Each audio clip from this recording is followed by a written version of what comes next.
جب تمہیں یقین ہو جائے کہ تمہارا رزق اللہ کے پاس ہے، تمہیں چاہے کہ فوراً اللہ تعالیٰ کی تلاش شروع کر دو۔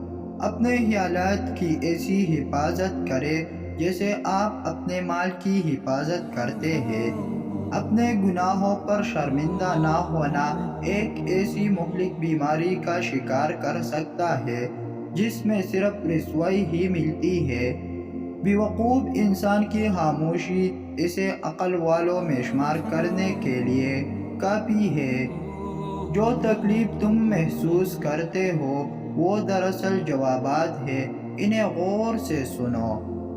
ہر وہ چیز زہر ہے جو ضرورت سے زیادہ بڑھ جائے، جیسے لالچ، دولت، اقتدار، نفرت اور بھوک۔ زیادہ دیر تک جینا چاہتے ہو تو سادہ خوراک کھاؤ، اس سے کم بیماریوں میں مبتلا رہو گے۔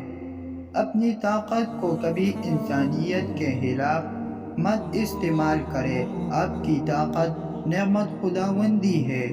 وہ شخص در حقیقت مر جاتا ہے جو کسی کے دل سے اتر جاتا ہے۔ انسان پر اس وقت رب کی رحمت برس رہی ہوتی ہے جب اس کی آنکھوں سے ندامت کے آنسو بہہ رہے ہوتے ہیں۔ جو تکلیف تم محسوس کرتے ہو وہ دراصل جوابات ہے، انہیں غور سے سنو۔ وہ لوگ اپنا مستقبل کھو دیتے ہیں جو اپنے حال اور ماضی کے مابین ہر وقت لڑتے رہتے ہیں۔ کون سی چیزیں انسان کو بری لگتی ہے، اسی سے انسان کی شرافت کا اندازہ لگایا جا سکتا ہے۔ خطرے سے مت ڈرو، اس کا سامنا کرو، ایسا کرنے سے خطرہ آدھا کم ہو جائے گا۔ وہ درخت ہمیشہ مضبوط ہوتا ہے جو اکیلے نشوونما پایا کر بڑا ہوتا ہے۔ بھرپور سکون محسوس کرنا چاہتے ہو تو اپنے دل میں سے کچھ حصہ ضرورت مندوں میں تقسیم کرو۔ جو بندہ خود کو قابو یا برداشت نہیں کر سکتا زندگی میں مقام نہیں بنا سکتا۔ جس کا عہد نہیں اس کا دین نہیں۔ انسان کو ہمیشہ یاد رکھنا چاہیے کہ نیک عمل کبھی ضائع نہیں ہوتا۔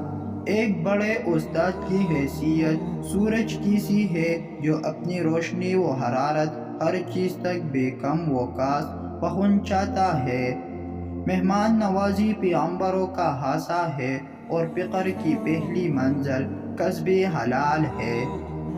عشق رسول صلی اللہ علیہ وآلہ وسلم دین بھی ہے اور دنیا بھی ہے۔ اس کے بغیر انسان نہ دین کا رہتا ہے اور نہ دنیا کا رہتا ہے۔ امید کرتا ہوں کہ آپ کی یہ سنہری الفاظ اچھی لگی اور اس پر عمل کرے آپ سب مسلمان۔ تو آنے والے ویڈیو کے لیے ہمارا چینل اہم پوسٹ ضرور سبسکرائب کرنا بھول نہ جائے۔ والسلام۔